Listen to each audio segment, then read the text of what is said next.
Continuamos entrevistando dois irmãos musicistas. O nosso entrevistado de agora também nasceu em Piratininga. Além de músico, ele é produtor musical. Sempre gostou da história do paz e amor dos hippies. Em 1964, ouviu Beatles e os Rolling Stones e isso mudou sua vida. Olá, Zé Renato. Tem lugares que me lembram minha vida, por onde andei, as histórias, os caminhos, o destino que eu mudei, cenas do meu filme em branco e preto que o vento levou e o tempo traz. Entre todos os amores e amigos de você me lembro mais. Tem pessoas que a gente não esquece. Olá, doutor. Ô Zé, como é que foi a sua infância? A minha infância foi maravilhosa. Foi uma infância que eu gostaria que meus netos hoje tivessem a oportunidade de ter. Conta umas coisas que você fazia. A história de caçar passarinho, que hoje, né, não é politicamente correto, né? Mas na época era muito gostoso, tinha muito passarinho. Pescar, caçar rã, sair para dormir no mato. Andar de carrinho de rolimã, você andou? Não, mas muito brincar em rua de terra, né, e não ter hora para voltar para casa. Eu ia na escola e o resto do dia eu ficava por conta de brincar. Eu acho que isso falta hoje um pouco. Conta aquela história que aos 6 anos você foi ao cinema assistir La Violeteira. Então, eu fui ao cinema e gostei muito da música. E por conta de em casa já ter piano, eu estar ouvindo música sendo Como é que tocada. é a música? Dá uma palhinha de La Violeteira.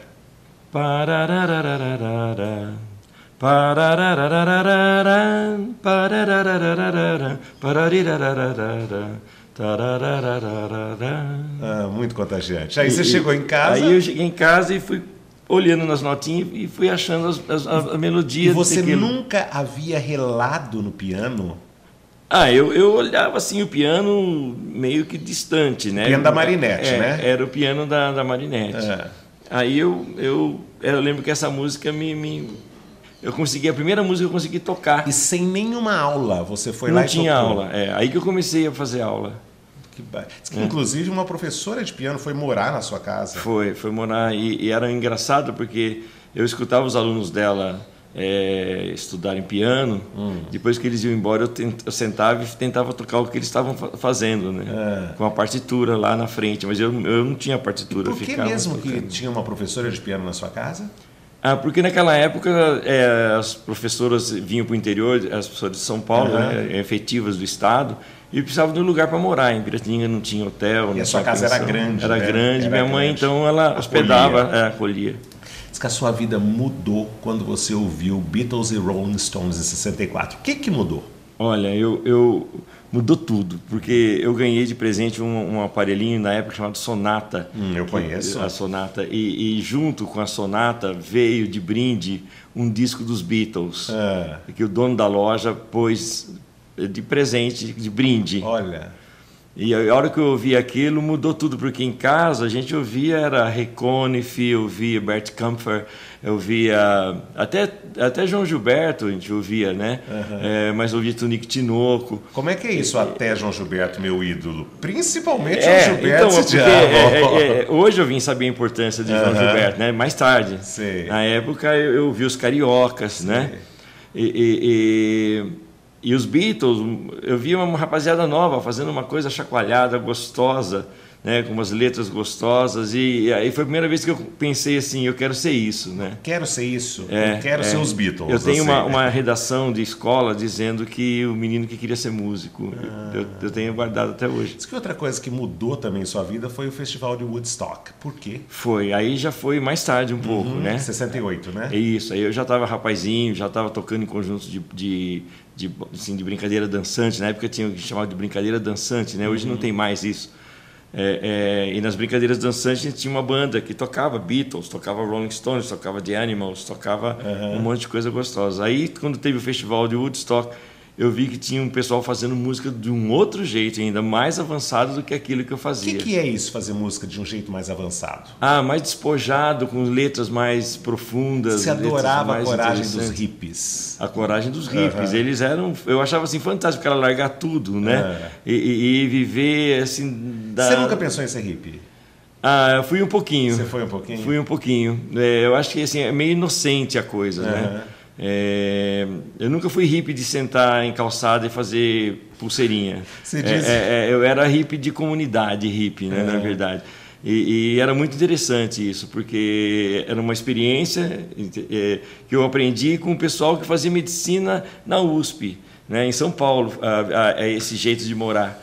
E músicos que hoje são músicos eruditos, são maestros, uma meninada toda que... Mas você diz que você tem uma herança dos hippies até hoje, que você tem dificuldade para lidar com dinheiro até hoje.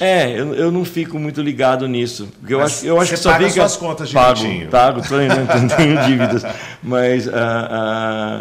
Eu acho que quem fica rico é quem gosta de dinheiro, quem fica falando nisso o tempo todo. Aí vai, né? Eu não sei, eu acho que às vezes eu fico me questionando, será que eu perco muito tempo falando de música, eu mexendo com a música? Mas porque você reconhece a música a importância do dinheiro, né? Sim, a música é no tempo, né? E toma um tempo enorme, né? Como é que você conheceu a Ana, sua mulher? A Ana, eu conheci aqui em Araçatuba, já quando eu já estava morando aqui. E o filho da Ana, o Dodo, ele me procurou para aprender música. E aí eu falei para ele que eu ia dar aula de música para ele, e a Ana foi conversar comigo, como é que era essa história. E aí o olhar cruzou. E aí o olhar cruzou e a gente foi ficando amigo, até que nós resolvemos morar junto. E casamos. E a vida acadêmica? Você fez geologia, música, educação artística e pedagogia? Tudo numa cidade só? Foi? Não. Eu comecei a fazer geologia em Rio Claro, que é USP, né? Aí no terceiro ano eu vi que eu só regia o coral e participava das... Você percebeu que você se interessava mais por música que por pedra, né? Do que por pedra.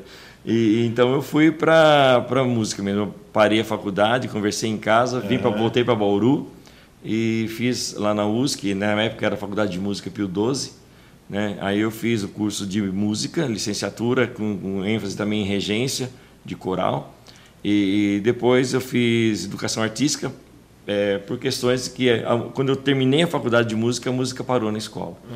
Aí teve a educação artística, né? E mais para frente eu fiz pedagogia com a intenção de fazer concurso para diretor. Foi engraçado porque eu fiz o concurso para diretor, passei... E não assumiu. Eu esqueci de assumir. Você não queria, né? Eu esqueci. Assumir. Passou a data, eu não fui.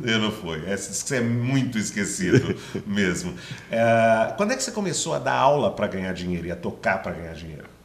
Bom, a aula eu comecei a dar assim que eu entrei na faculdade de música, porque eu tinha que sobreviver por conta, né? Meu pai, ele foi muito legal comigo, ele falou, só que agora você vai por tua conta. Você acha que dá certo isso? Né? Então eu fui a tocar, né? E fui dar aula. Então a partir daí eu não parei mais. Mas que você resolveu que você ia dar uma volta no Brasil, pegando carona e tocando para ganhar a vida. Onde é que você foi? Isso aí foi quando eu terminei a faculdade. Porque eu terminei em julho e eu tinha todo um período de 6 meses meio que ocioso para poder conseguir aula no estado, né? Então eu falei, quer saber de uma coisa? Eu vou conhecer esse país imenso que eu não conheço. E fui para o Rio de Janeiro, depois eu fui para o Espírito Santo, Salvador. Mas primeiro, uma coisa que marcou bastante foi Fortaleza, né? Fortaleza eu cheguei lá. Quando eu cheguei lá, eu falei, aqui eu quero ficar. Né? Mas eu fui até o Amazonas. Tocou com Fagner? Toquei com Fagner, com Fortaleza. Em Fortaleza eu fiquei 2 anos, fiz etnomusicologia lá na Universidade Federal. Voltei com o Fagner para o Rio de Janeiro. Você voltou com o Fagner para o Rio. Isso. Mas que no Rio de Janeiro você tocou com muita gente famosa também. Isso, no Rio, lá em Fortaleza, passou uma vez o Grupo Água, que é um grupo chileno que tocava com Milton Nascimento. E o flautista tinha saído. E eu sabia todas as músicas da banda, então eu entrei na banda. Aí também no Rio eu reencontrei o Grupo Água, e com o Grupo Água a gente fechou com o Milton, gravamos em disco do Ney Mato Grosso. Depois eu tive a oportunidade com outros amigos tocar com o Geraldo Azevedo. Sabe? Foi bom. Lá no Rio de Janeiro, se eu tivesse continuado lá, eu acho que teria assim, dado uma boa vida. Por que você veio para Araçatuba em 80? Eu vim porque eu sou meio preguiçoso de cidade grande. Sei. Eu tenho preguiça de cidade grande, me cansa o trânsito, me cansa. E a Marinette tinha comprado a escola aqui e me convidou para ficar aqui um ano com ela para... Eu ouvi dizer que você queria um lugar onde você pudesse andar de bicicleta. Sim, também eu tive bicicleta. Mas você chegou bem no ano que o John Lennon morreu, você chegou chorando já aqui? Eu cheguei aqui, acho que uma semana depois eu vi na TV que o John Lennon tinha morrido, eu chorei muito, porque eu estava sozinho aqui em Araçatuba, assim, com a Marinette, com a família dela, eu fui morar na casa dela, mas eu não tinha amigos, né, aqui, assim, não conhecia muita gente aqui, eu conhecia... conheci uma pessoa aqui que era o Mauro Rico. Eu tinha conhecido na época que eu vinha aqui, em 75 eu já vinha dar aula no conservatório, que não era da Marinette ainda. Sei. Né? No Vila Lobos. Né? Ô Zé, a Ana, quando vocês se juntaram, a Ana já tinha 3 filhos e vocês tiveram mais 2. Foi isso? Mais 2 filhos. Mais 2 filhas. Como é que é ser avô? Olha, é uma experiência muito interessante, viu? É gratificante ser avô. Porque você brinca com os netos? Brinco. Toca para os netos? Toca para os netos? Canta para os netos? Olha, às vezes eu toco com meu neto. Não, eu digo para eles. Para eles não. Não. Só toca com? É engraçado essa história de tocar, porque a gente toca tanto no dia a dia por questões de trabalho, que quando a gente está em casa, em família, a gente quer mais sossego. Falando em questão de trabalho, hoje você tem uma prestação de serviço para inserir música em ambientes corporativos. Isso. Né? E também tem um ateliê musical. Vamos começar assim. Como é que você insere música em ambiente corporativo, na prática?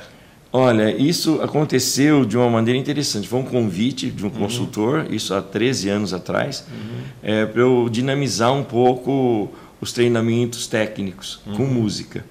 E eu comecei a fazer isso com ele. Ele é um consultor aqui de Araçatuba, que hoje tem uma empresa no Rio. Sim. E a coisa deu certo, e foi acontecendo, foi evoluindo. Eu fui criando dinâmicas para que fortaleça equipes e melhore a qualidade da aprendizagem, de feedback de aprendizagem.